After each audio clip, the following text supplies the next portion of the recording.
Thank you for listening to Crazy Conversations with Miss Kim on intellectualradio.com. And you already know that's the station that feeds your brain. Today, we have an amazing topic, but before we dive in, I would like to introduce and say hello to my executive producer and wifey for lifey. How are you today? Good evening. How you doing? Good. Get relaxed, get comfortable, get ready for this conversation. So, you ready? Yes. Okay, you got your notes, you got everything. We are so ready to get into this amazing conversation. Tonight, the conversation, stop recruiting people into your grudges. Stop recruiting people into your grudges.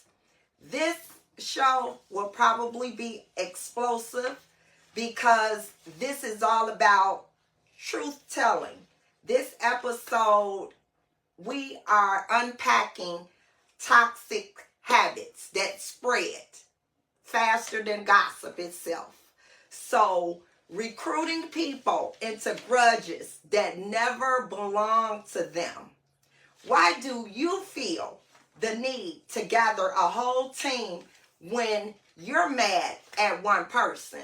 So tonight, we're going to help everybody navigate through those situations that they may have been a part of before.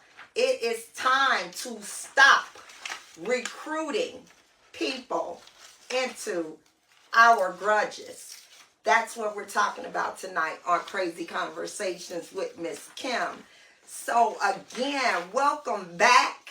We are getting ready for the holidays. I know everybody got their menus together. They got to get their shopping done. For some reason, I'm just extra excited about this turkey holiday.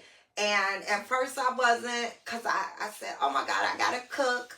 But, you know, I'm actually happy that I'm going to cook a full meal and I can relax and just enjoy the holidays with family and amazing friends. So, again, we are ready to jump into this conversation. And I have to thank Sandy for sending this conversation to us because again, we don't turn any conversations down. And again, if you do not want us to acknowledge you when you send in your conversations, just let us know. And we will not acknowledge you, but we will handle the conversation. It will be researched. And we will also use real life scenarios if it applies to that particular conversation. So again, I got my wifey for lifey in the building tonight. So again, I am excited. And again, tonight we're talking about a habit. Grown folks refuse to admit dragging innocent people into grudges that never belong to them. If it didn't happen to you, if you didn't see it, if you weren't there, stop signing your name to someone else's drama. If you was not there, but they get on the phone and say, ooh, woo, woo, woo, woo, woo, woo. This is what happened, blah, blah, blah. Always take into consideration that everything has more than one part. So we can't just co-sign somebody else's bull without knowing the whole story. And we already know that stories are two-sided, sometimes three-sided. So again, tonight we are discussing how to define that behavior that we see so much in friendships and family ships. And you know, we really do want to have our family and friends back throughout everything, but sometimes somebody got to be the one that say you wrong. I want to be neutral. It's a way way to be neutral and still stay positive. It's a way to be positive and still stay neutral. So again, tonight we are about to dive into this crazy conversation about stop recruiting people into your grudges. So we are ready for the breakdown. So why do people feel the need to gather a whole team when they're mad at one person? Can you help me with that song? I guess for they can seem like they're right. So they can seem like they're right? Yeah, seem like they're right. See, the guilty ones always try to recruit a team. When you guilty, Oh, the guilty ones. always try to recruit a team. Okay. So I had to learn the hard way, but that's what's going on. If you don't talk to them, they don't talk to them. I think that's nonsense, and I think that's crazy. Mm-hmm. And so with this situation, it had to do with like coworkers. So why do you think folks pull family, friends, and coworkers, even people who weren't even in the room, into their drama? Why pull people in that did not witness it? Misery love company, and like you say, once again, people don't want to be. They don't want to be, like I said, want to be the blame of anything. I feel as though we need to stop doing it. I feel as though we need to stop talking to people because other people stop talking to people. Like I said, I had to learn the hard way, and I'm never doing that again. But it does happen. So why do you feel so many people willingly sign up for beef that never was theirs to begin with? Why do they sign up to be a part of the beef? Like, what are you getting from that by signing up for someone else's beef? A lot of people like drama. If drama not is going on, but their life not even going right. If we get too quiet, I start paying attention to a lot of people, and I start observing a lot of things around me. If it's like quiet, people get antsy, their anxiety coop up if it's quiet. But when drama come, I never see people get excited when drama come. But I'm like, why you wasn't alive yesterday? So are there any signs that come about when you're being pulled into a grudge you didn't earn? Do they show you signs, or they just automatically put you in the middle? But they never, if you turn against someone and they never done nothing to you, you never like them anyway. Because no one can pull you to anything, especially if you're grown. That means that you had your own personal animosity against this person. For them to drag you in, you had nothing to do with it, and you mad, that means that you had an issue with that person already. And you using this to validate it. So how do you detach from other people's beef without losing the relationship? Mind your business and stay in your lane. Say it. It's crazy conversation. She don't say it anyway. So mind your business and stay in your lane. But the thing that bothers me is that why do people try to tell you not to talk to somebody, and then they end up right back talking to the person? That's a lot going on, because first of all, they don't want you with no friends. It's a lot of that going on too, very selfishness. They'll take away all your people, tell you to be mad at your own people, be mad at your own family, and in real life is that why? But to the point, like, your family did worse than you, than my family did to me, so why you still talking to yours? That making me stop talking to mine. That's a lot of that going on around. A lot. A whole lot. Well, as you know, this episode is a call for accountability, emotional maturity, and we learning how to stay in our own lane when two grown folks got beef. When they fall out, we out of it. Don't put us in it. Don't make me hate somebody and they have not done anything to me.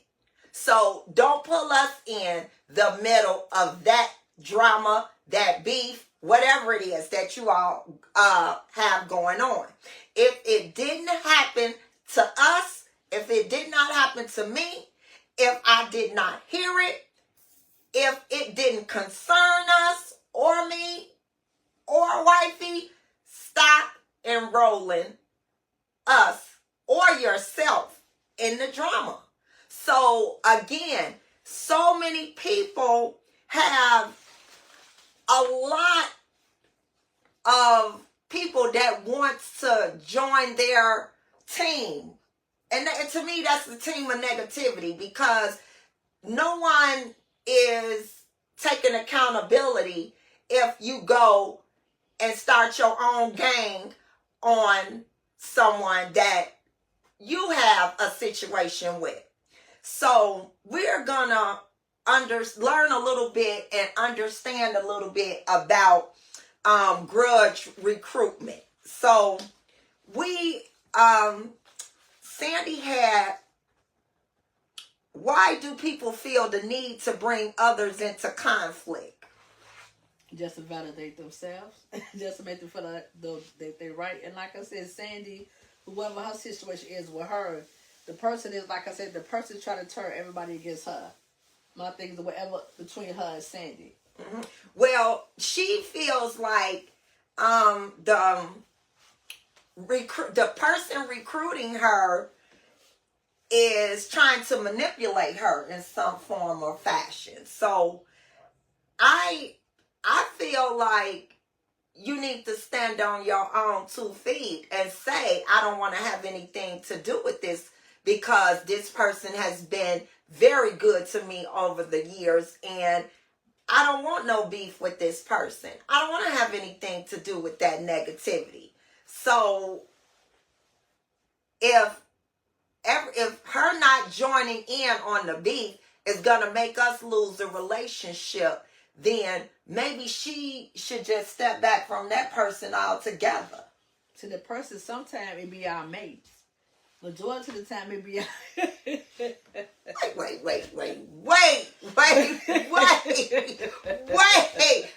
Go ahead, I'm gonna let you finish. But I'm saying majority of the time majority of the time it be our mates. Mm-hmm. I think I want to look a little closer at you. Go ahead. Yeah, sometimes you know me, I'm gonna be honest on the show. You know, I just gotta be fair. Be Majority honest. of the time it be your mates. Mm-hmm. Your mates sometimes want you all to yourself. Sometimes they be selfish. They want you with they want to be with all the friends and leave you with nothing. Mm-hmm. So sometimes you have to feel as though it's friends, it's family, and it's spouses. And I think at the end of the day, if you decide to have your friends and have your family, why your party can't have their friends and their family, why you try to dislocate them, you know what I'm saying, from their people while you still got your people. I think that's a lot of selfishness going on too, and controlling their relationship when you taking all their people away. So what do they have? You want them to rely on you. That's a lot of reasons why people do it. Because they want to rely on nobody else, and I think that's real selfish. Well, let me just say that my goal is not to pull you into any situations that I may have had. And if I got enemies out there, I don't even want to know. So, again, my whole thing is that if I got a beef with them, let me handle it my way. I don't need wifey involved. Because, again, you may have a totally different relationship with that person. And, again, I have to respect those boundaries. And, again, we're not going to always run with the same gang anyway. Or the same people, whatever, because you say on West Side. So, again, we're not going to run with the same gang anyway. So, the best thing to do is to be neutral. That's it. Because all of those decisions, you know, how people decide who they want. Because people decide who they want on their side. They know who to go, who messy and gonna jump on board.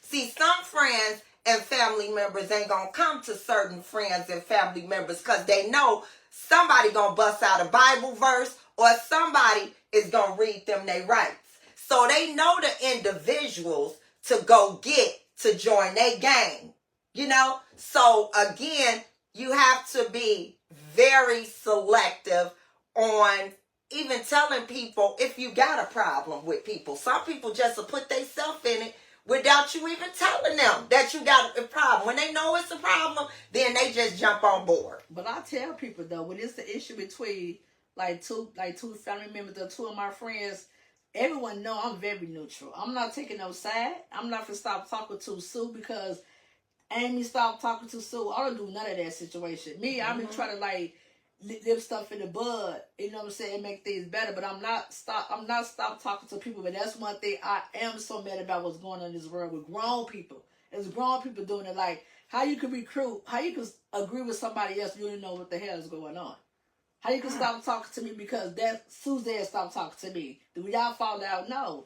I'm not taking back no straight. So Sandy got to you. You just No, heard. I'm just saying. Sandy got to you. Because I think I'm not taking back no strays. Because if you stop talking to me because someone else stopped talking to me, that's out of order. Then I mean, that really got me side-eyeing you in the first place. That's making our relationship, we downgrading anyway. Because if you just jump on board like that, then you didn't really like me in the first place.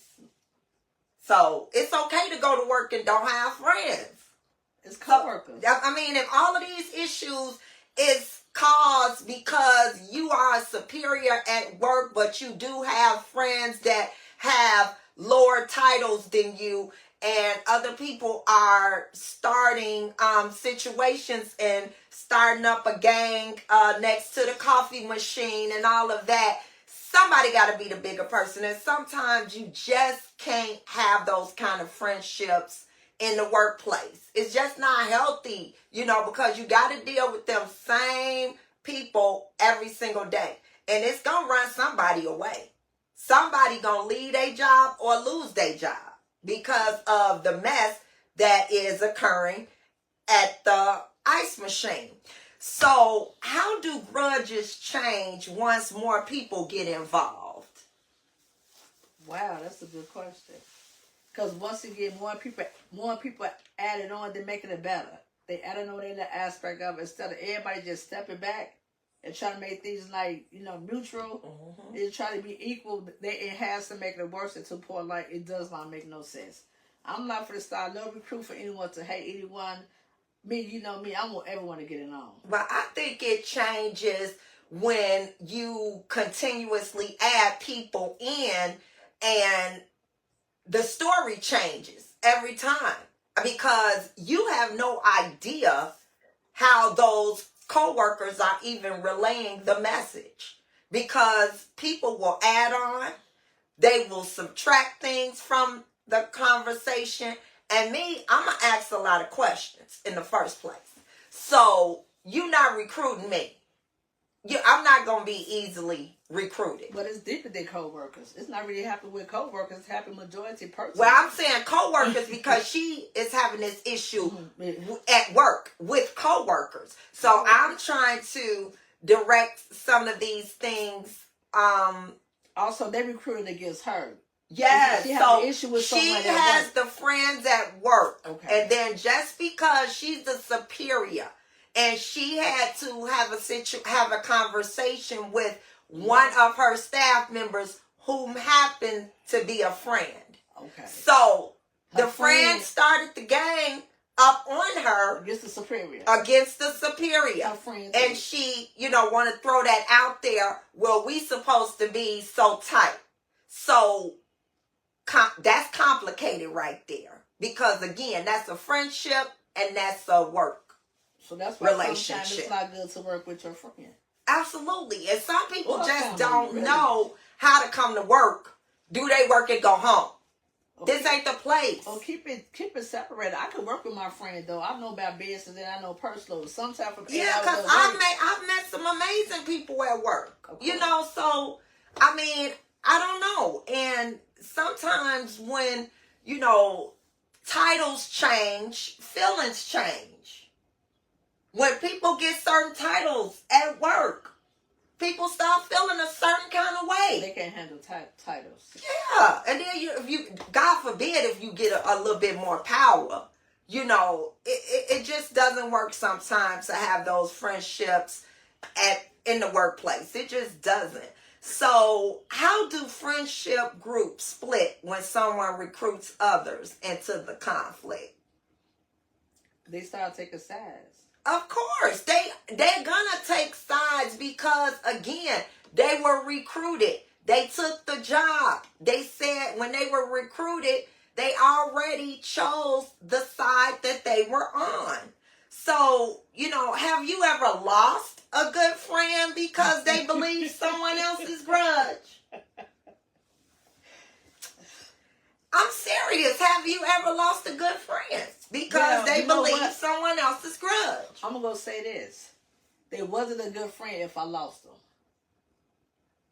It wasn't, if they wasn't a good friend, because I feel as though, okay, no one, I don't care about years. Years don't mean nothing to me how long I know a person. I can know you within 2 years, I can say that we friends, whatever. You can be closer than 2 years, than a 30 years, than a 40-year relationship. I don't go by years with anything, with relationship, with friendship, with anything. That's just me. I don't use numbers.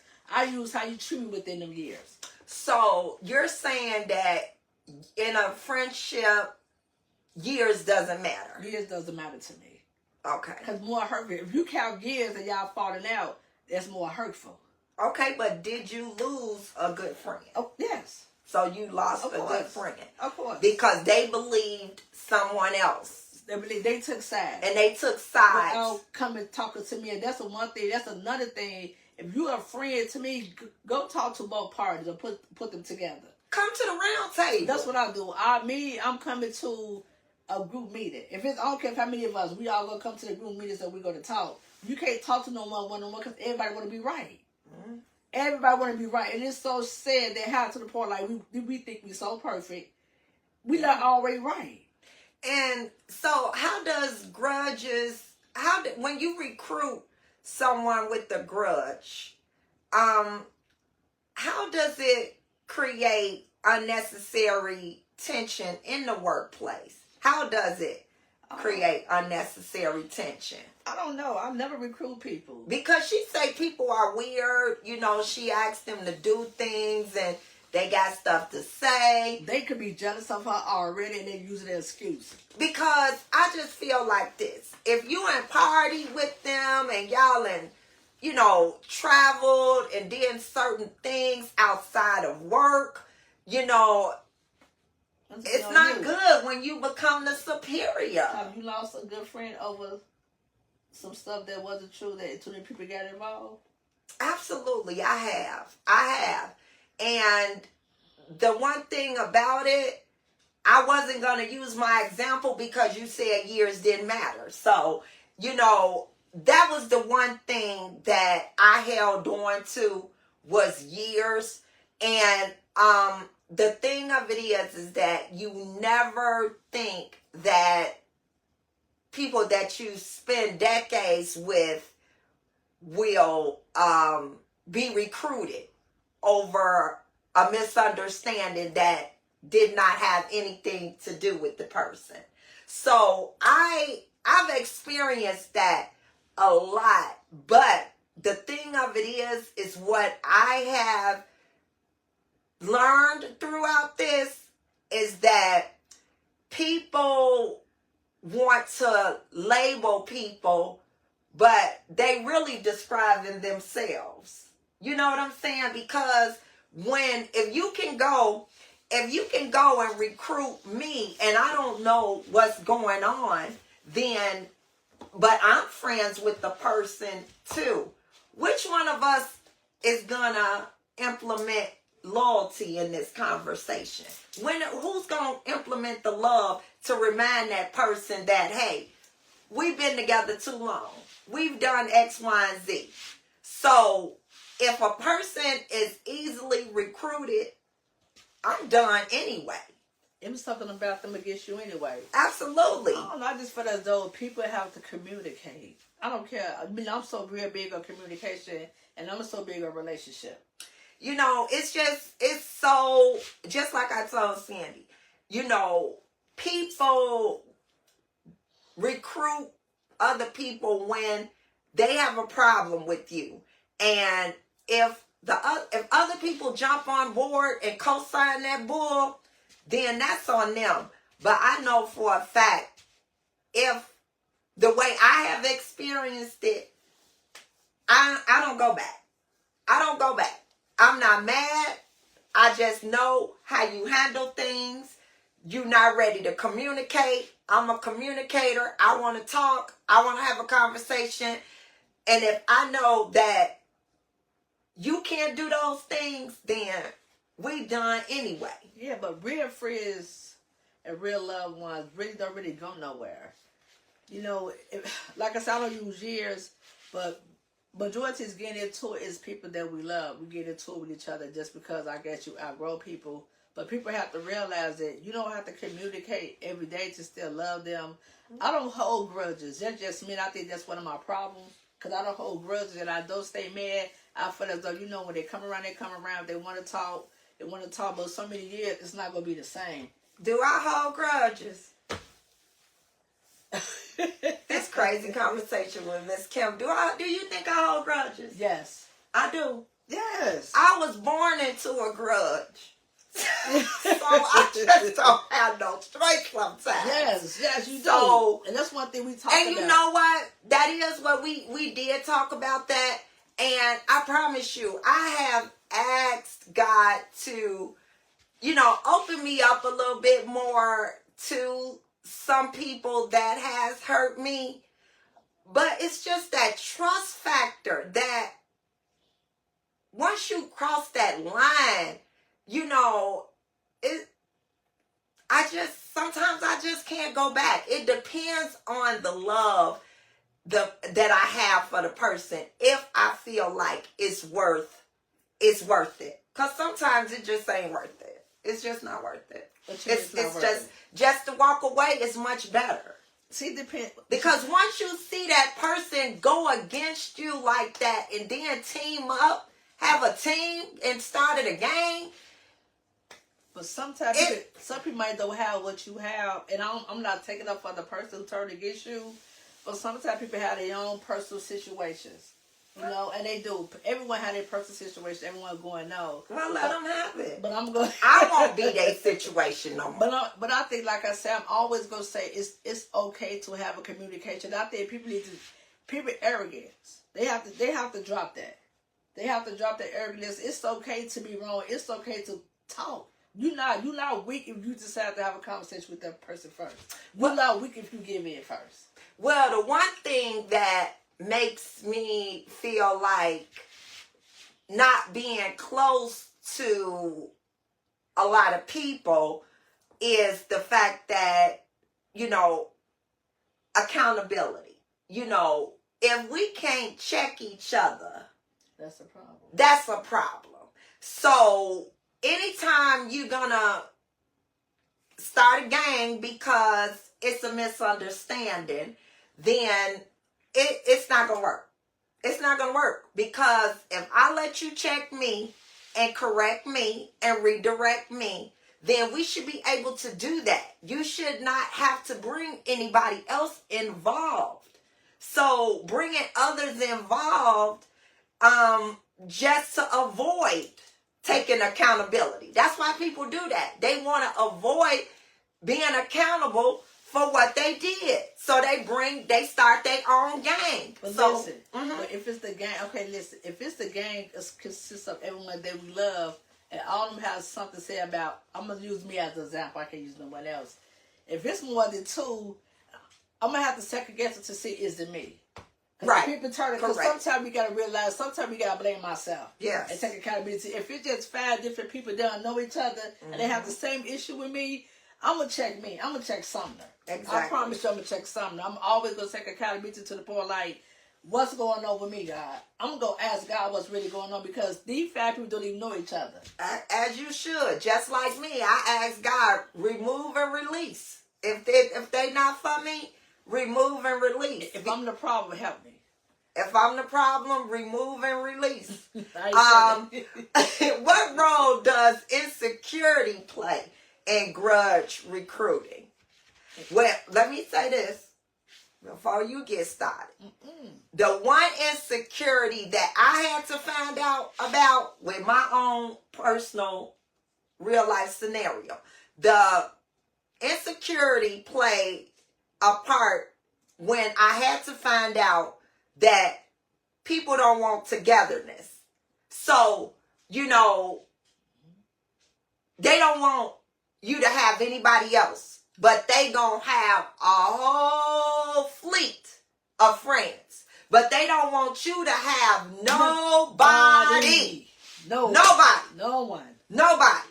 They don't want you to have nobody but them. Nobody but them. So when they be treating but you, they got 2,000 friends. Yes. And all you got is them. And they love it. And they love it. Because they know that you got to depend on them. They know you can't make a move without them. You ain't even got the heart to make a move without them. Yes. And I'm going to tell you one thing. I ain't dealing with boneless. I can't say it. It's crazy conversation, but I can't say it. But I ain't dealing with nobody that ain't got no backbone. And that's just it.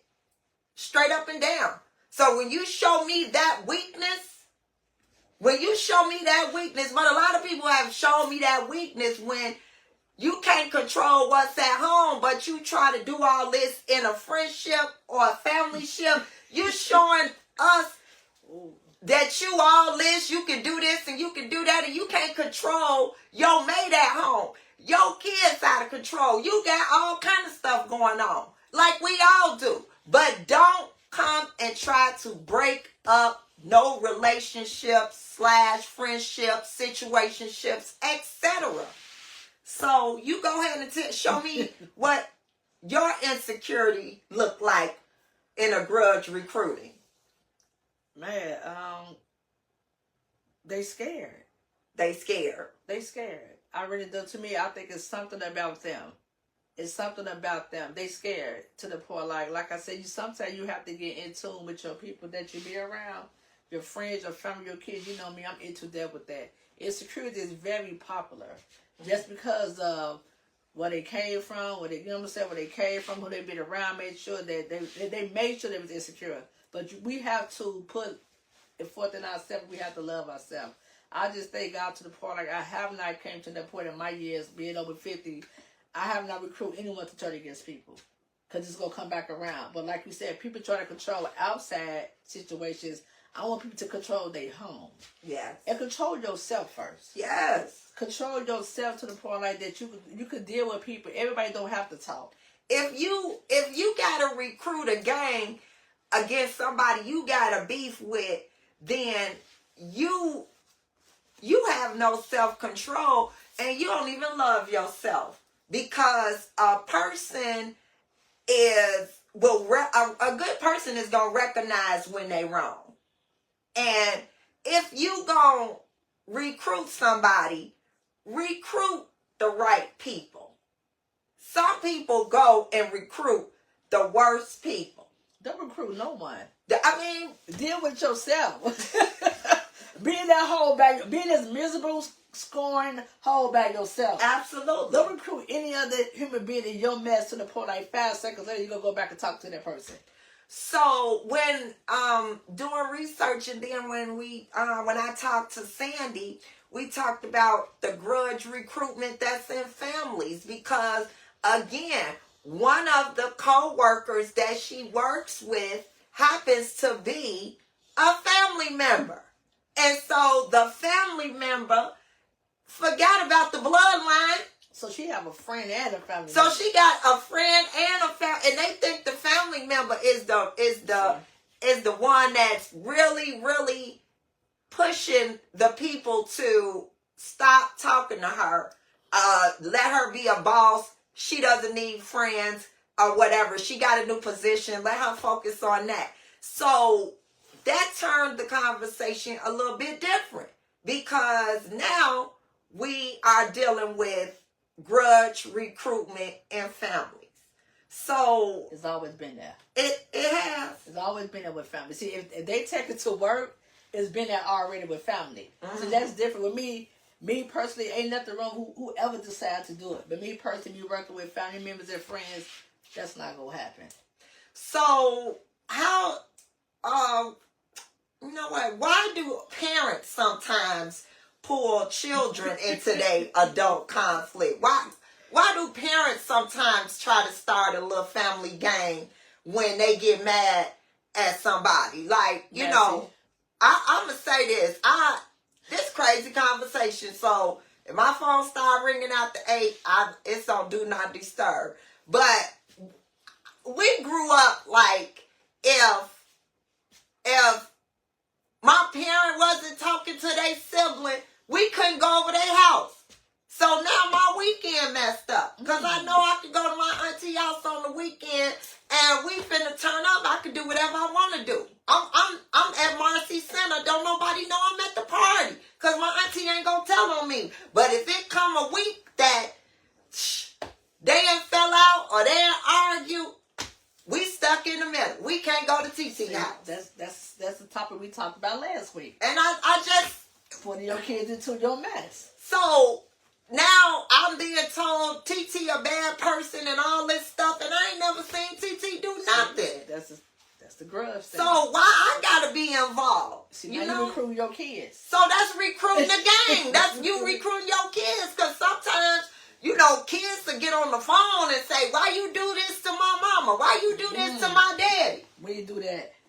So, and some people, they be happy that they kids and jumped on board, they and recruited them, and that they trying to take up for them. My mama ain't recruiting nobody because she want babysitters. Hey, my mama saying. have a lot of sisters and brothers. There's one thing. See, this is what I'm saying. And this is why I went in the myth with my parents.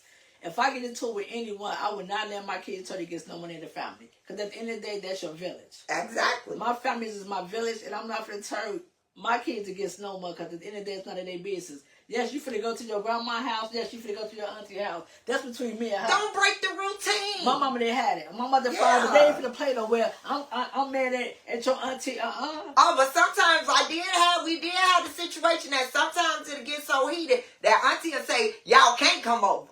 So she'll say, stay home. So see, I always gonna be the one child to do whatever they want.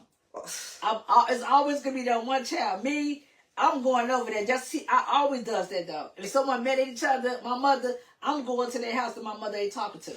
Well, it's perks being the baby girl. So you was a baby girl. I was the oldest girl. So that's what happened. But you see things differently being 52 opposed to how things were when you were in your teens. No, I see the same way. Back then, I was going to, when my mother was upset with my aunties, they'll tell you something. Yeah, because at the end of the day, that you married my mom. They still coming to get the kids. I still was going. Okay. My sister might did go. But once again, it's always going to be that one. I didn't want to be in the middle of anything, because at the end of the day, I wanted a lot of stuff when I was young.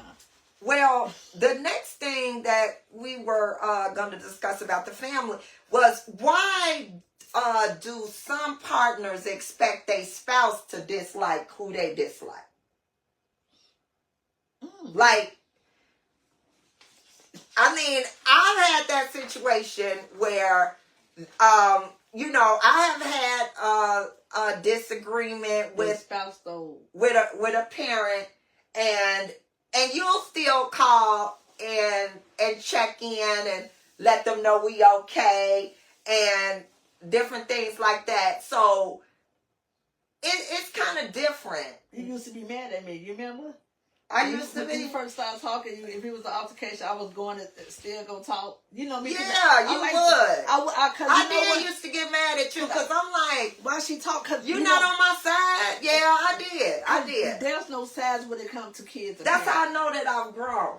Yes. Because, I ask you all the time, have you checked on mama? You checked on daddy? Have you checked?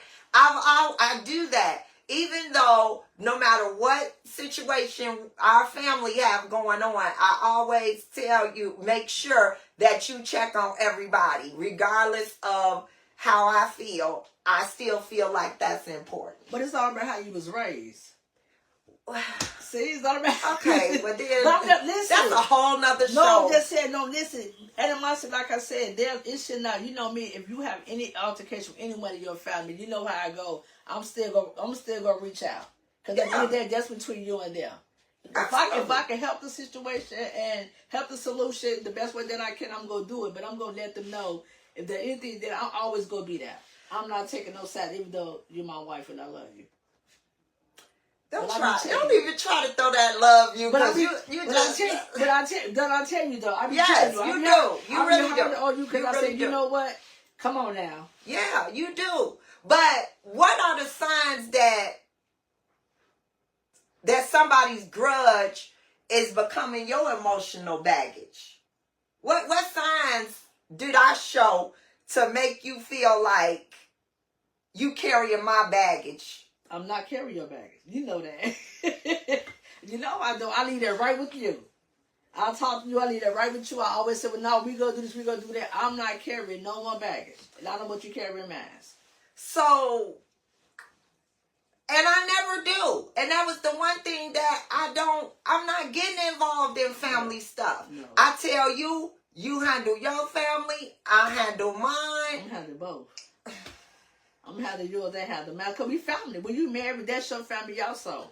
Right, but sometimes you don't want to be in the middle. Not the you middle. just don't want to you don't want to be in the middle because family is always going to be family. I'm different. I'm not going to get in the middle. It's the difference if you stop talking to them. Right. And that's like once again, you wrong if you stop talking to that person. Because like I'm keep on saying, your kids are with you forever. Your parents are with you forever. And your family. They're not never going nowhere. So I don't expect you to ever stop talking to them. So I'm going to make sure that my part is I have to be involved in it. If you stop communicating with them, I let you deal with it too. God tell you, okay, Kim, don't I? I don't force you to do anything. But I always say, you let me have your moment. You let me have my moment. You let me navigate through it. And I ask you, have you checked on them? Yes. Have you talked about it? And then, have you tested them to see how they doing? Yes. You do. You don't got to talk, but just check on them. Yeah, you do. You do. You do. But again, like I said, release and remove. How do you politely tell someone that I don't want to be involved? What's the polite, professional way to say I don't want to be involved? There's no specific polite way. We was asked this, so I'm not gonna be involved. If they love you and they know you, I promise you, they're not going to put you involved. This is what I'm saying, what people have to know people. If they love you and cherish your relationship and your respect, they're not going to put you involved. I love you too much. I love my family too much. I'm not going to put them involved in two cousins, my sister, my brother. I'm not going to do that. But I'm going to do it, like I said, I'm going to stay in my lane. I'm going to let them work it out. If you come to a point like that, it's long-winded, of course, I'm going to reach out and say whatever, because I can say that, but at the end of the day, is that you're not going to come to me and keep on saying no bad things. So, what boundaries should people set when someone's trying to pull them into their beef or their drama? What boundaries do you set? Because somebody has to set the boundaries. Like, I mean, don't call me and talk about this person and normally we all on the three-way. I'm going to ask about you.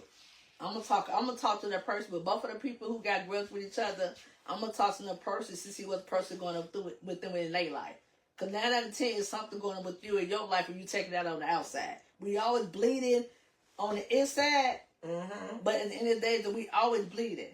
But to the point that we have to handle that and take it out. We have to like get it out. We just can't keep on taking it out on everybody else. Get it out. It's okay. It's all about how you say it. So, with that being said, should you distance yourself from friends who constantly recruit you into their grudges? Should you distance yourself? That's not good. Just tell them. Because they're going to ask you why you distance yourself. What you going to say? Because I did. No, you got to tell them the truth why you distance yourself. We have to start being honest. Because I love X, Y, Z, and I feel like you causing a moment and you causing something that I have nothing to do with. Yeah, are you all right? You have to ask them what's going on with them. You always have to ask the recruiter, what's going on with you? Are you going through something personal? Well, don't ask me how I said, because the first thing I'm going to say is, did you take your medication? Yeah, because people be acting, woo. So, don't distance yourself is me. That's what I'm going to do. Because until you all handle it, I probably ain't going to talk to neither one of you. Because I'm not going to discuss the other one with the other one unless we all at the round table. So, until we can come to a happy medium, then I'm solo. Or I'm with my other friends. And that's what I'm going to do. But you're not in the middle. You didn't let them put you in the middle of the two people, so why go solo?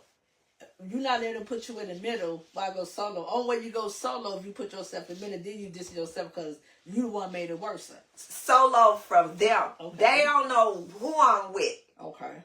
That's what I'm saying. But until it can get fixed, then I don't want to be in the middle. Because it's going to be the drama where, oh, if one of us is having something on, who coming? And I'm not about to discuss my guest list. Why do I have to discuss my guest list and you know that both of y'all mean the world to me and I'm going to invite you both? So if that's a problem, then, hey, I'm moving around. Well, my question is to you, are you easy approachable? If you have an issue with some friends and if you have an issue with another person, but the outside person come and talk to you about your situation, are you approachable? That's the question. Are you approachable? Sandy, I apologize because this is all about me, I see. It's the same thing with Sandy. Is she approachable? That's what I'm saying. If she got issue with the family member, with the friend, with the coworker, my thing is Miss Sandy approachable for anyone can come to her to say where you're the problem? How would she react? Like I said, it's okay. We all get out of our body. We all do. We ain't perfect. I does and I do. I had two friends who had, situations with each other. But me, I was playing the dates for that we all could meet up. Because just in the days, I'm not finna take sides. But sometimes we got to the point like, are you approachable? To me, Not sometimes it has looked to me that some people, a lot of people, they don't like togetherness. They don't. And whatever they can do to keep people away, that's what they do. They damage perfectly good friendships, perfectly good family ships, perfectly good relationships. And I'm just so over it. I'm just so over it because I see that so much. It's happening more. And, so when is it okay to say that's not my business? To the person. When is it okay to say that? It's not my business. If somebody get on the phone and say, oh my God, guess what happened, to Sue and such, that's not my business. Or the first thing I'm going to say is Sue on the phone. Because I would like to hear what both of you all had to say. Where's the grown people? We over 50. Sandy say she's 61. Sandy just have to talk So this a whole issue. She has to talk to each one of them. She does. And then when it's stretched out to the family functions, like she's saying that she knows her holidays are going to be spent alone or either with other groups of friends and not with her family because of the workplace situation. She doesn't want to be around a family member that will be co-hosting the holiday dinner. It must have been serious. So... For it to be, like I said, for a whole family to dictate against Sandy what's really going on, for them not to ask her what's really going on. You know what I'm saying? For her, people need to know how healthy loyalty look and how toxic loyalty look. So, again... When you talk to Sandy, was she like... Did you understand what was going on? Did she tell you the solution? Because I know you talked to her, so... Well, she said with the workplace situation, she was going to call upper management and get them involved to have a meeting. She was thinking about transferring downstairs, or she was applying for another superior position. And she said that was important to her because she wanted to save one of the friendships of one of the individuals, but she definitely wanted to save the relationship with her first cousin. Was it work related? Their parents were siblings. With the situation going on between the friend and with the cousin, is it work related or is it outside work? You know what? People bring your situation to work. That's what it is. She said that what had happened didn't have anything to do with anybody at work. So why it was brought up. So that's why I was telling you. Work. Yes, that's why I was telling you. You got to proceed with caution who you spend time with outside of work. There you go. You can't let everybody see what you do. Because the first time you don't do what they need you to do, or you don't let them go home early, they exposing you. They exposing you. But that's weird, because if you my boss, if Sandy was my boss and I'm her cousin, I would not do that to her just because of, once again, why you can't, that's your personal life. Doing business hours, no, I can't go out drink with you at lunchtime, do whatever, but on weekends and after hours, we can't be family, we can't be sisters, we can't be besties. And the reason why she felt like she was it was absolutely mandatory to get upper management involved, because during this little grudge thing that they had going on, people took it to social media to get back up. So why do some people take their grudges to social media to get back up? That's popular, because they want attention. Attention. Mm-hmm. All this boils down to is attention. I'm sorry. All this boils down to is you're a narcissist, and once again controlling and attention. That's what it's all coming to. You know what I'm saying? That's what it's all coming to. It's attention. Wow. Attention. All this comes down to, that's so popular right now, is attention. And to me, attention is an evil spirit. Yes, it is. Yes, so it's attention. So how does online choosing sides escalate situations that were small? Because sometimes things are so small that it should never made it back to work, because they get on Facebook, they get on social media. It was nothing. They get on social media to be tough. Social media make people tough, because I guess they being heard, whatever. So that's one thing about social media. And they took the fun out of social media. Social media is not even about drama. Mm-hmm. It's about your business. Your personal business, about enhancing your life, enhancing your business for free. And to get back with people that you never seen. But they took it as, they're going to say what they want to say. Then when you confront them with it, because I'm going to say it.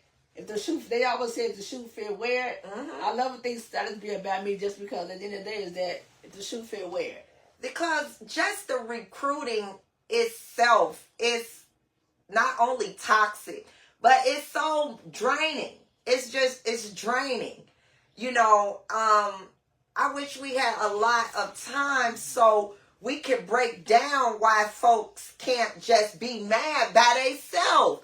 Why can't people just deal with it on their own without recruiting, without asking others to participate in something that they did not witness? They were not there.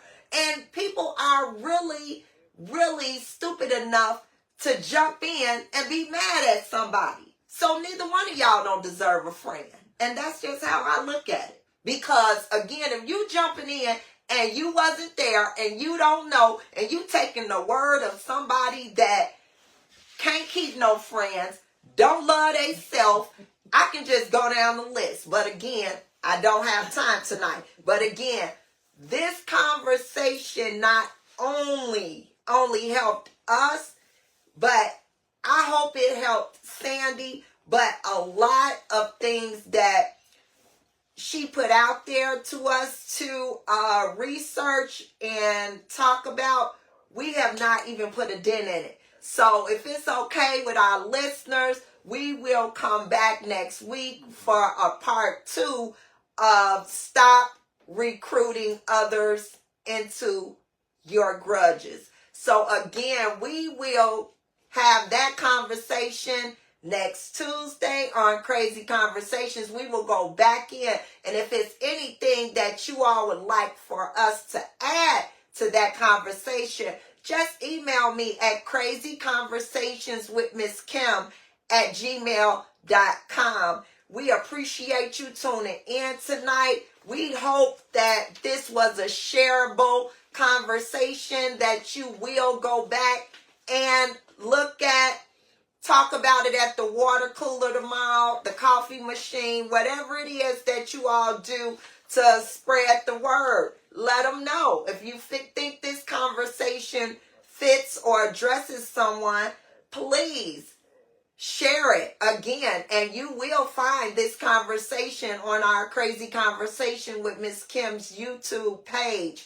And again, next week we will come back to revisit stop recruiting others into grudges that are not theirs. Again, we are so happy that you tuned in. We are talking about real red flags. We have some very good information to share regarding this topic. So again, we will see you next Tuesday and we will extend this conversation. Is anything you want to say before we go? No, just see them next Tuesday. See them next Tuesday? Well, let them know. See you next Tuesday. Okay, thank you so much for listening to Crazy Conversations with Miss Kim on intellectualradio.com. Good night, friends.